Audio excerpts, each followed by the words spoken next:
So what lessons should we learn from this crisis, COVID-19? What positive lessons can we learn from the pandemic?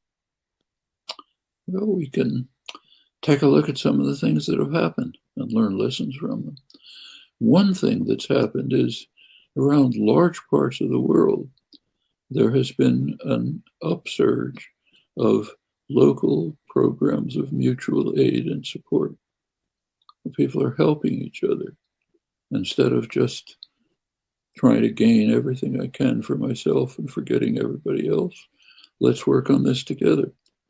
If in some neighborhood there's an elderly person in an apartment who doesn't have food, let's get food to them. If people can't act properly by social distancing, let's arrange it for them. This is happening in the most amazing ways. So it takes, say, Brazil, awful president, a clone of President Trump, terrible reaction, awful catastrophe. You go to Rio de Janeiro, the favelas, the slums, horrible slums. Government is doing nothing for the people, but they're being organized to deal with the pandemic somehow. Who's doing it? The criminal gangs that have been terrorizing the region. They've gotten together to try to help bring water to people who don't have water, to get people to try to separate as much as is possible under those horrible conditions. And you're seeing this everywhere. That's one lesson. We can work together to help each other. Now we can do it on an international scale. So take Italy again. Mentioned before that the peak of the crisis in Europe, the first place was northern Italy. There happen to be two rich countries right north of Italy, Austria and Germany. They were able to get the crisis pretty much under control for themselves. Did they help northern Italy? No. They were taking care of themselves. This is supposed to be a European Union. But Italy could turn for help to Cuba. Cuba sent the doctors and medical aid to help northern Italy at the peak of the pandemic. That's traditional. They've been doing it for years. Cuba is a very poor country, subjected to 60 years of US terror, vicious economic strangulation. But somehow Cuba was able to be the one genuine internationalist country in the world. That's not only a lesson, but it should shame the rich countries, especially the United States, which is still torturing Cuba and increasing the torture under Trump. So yes, there are lessons, mutual aid at the local level, internationalism at the general level. All that can extend. If we don't have genuine internationalism, we'll never get out of this. Every one of the crises today is an international crisis. The pandemic is obviously international.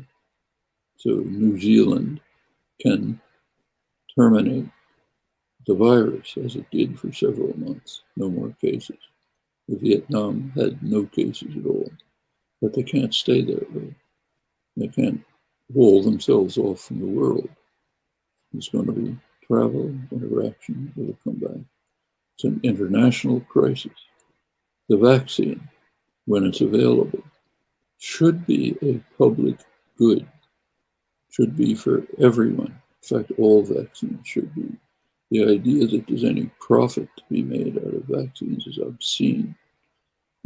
Other governments, meanwhile, are trying to monopolize it for themselves. Okay? You could have genuine internationalism when it's not a utopian idea.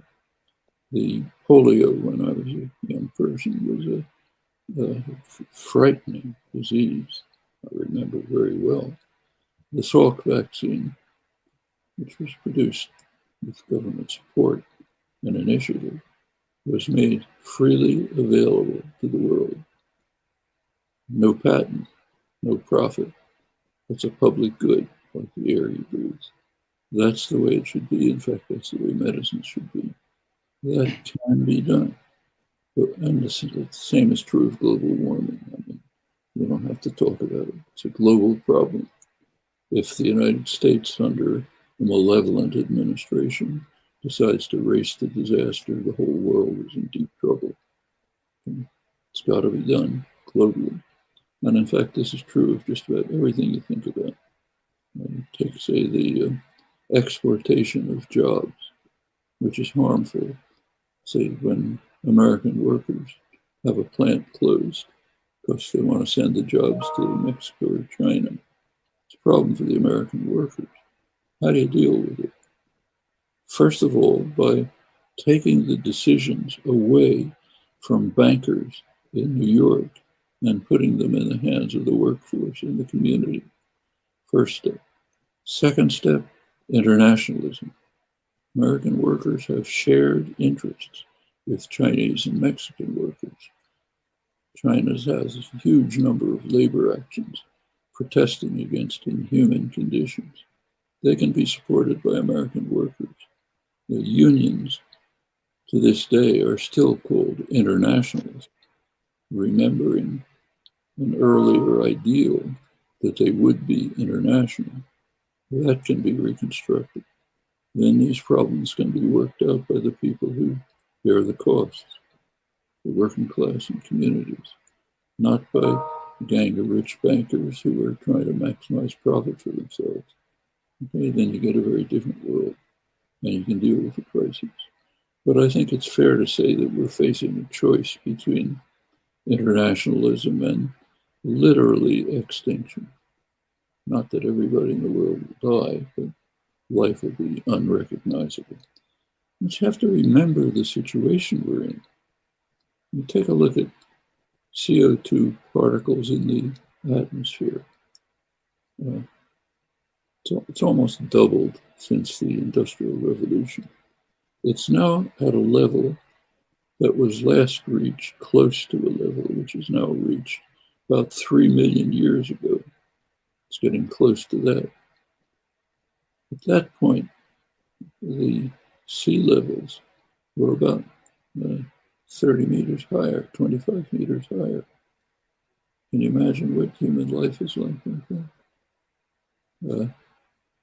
I haven't seen specific studies for Morocco, but I have seen studies by Israeli geophysicists and climate specialists on the Levant.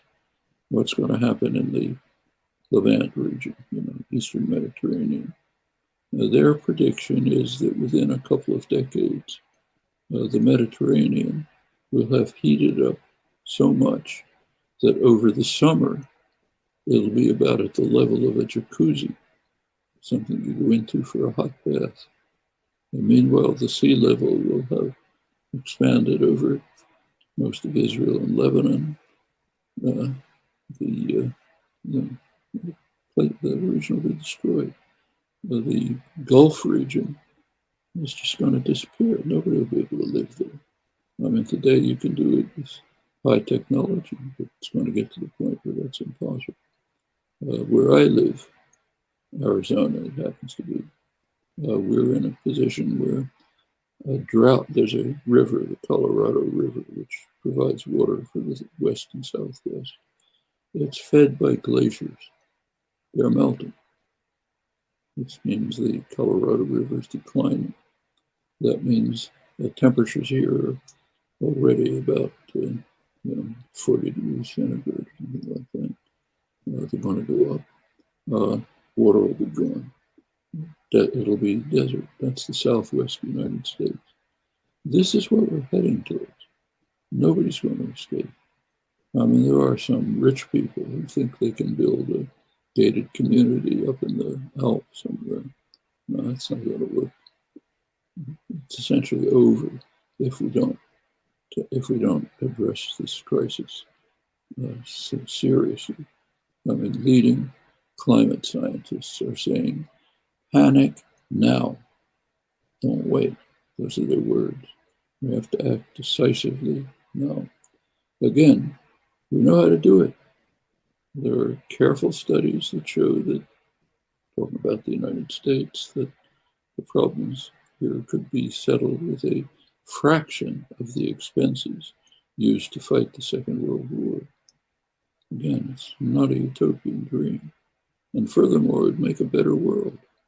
It's a much better world if you don't have to sit in a traffic jam for 3 hours to get to work, but you have efficient mass transportation. It's a better world if you're not dying of pollution from fossil fuels. There's a lot of improvements in the world possible. And they're feasible, but not unless something is done. To predict, if we go on our current course, we can predict with very high confidence that organized human society will not survive.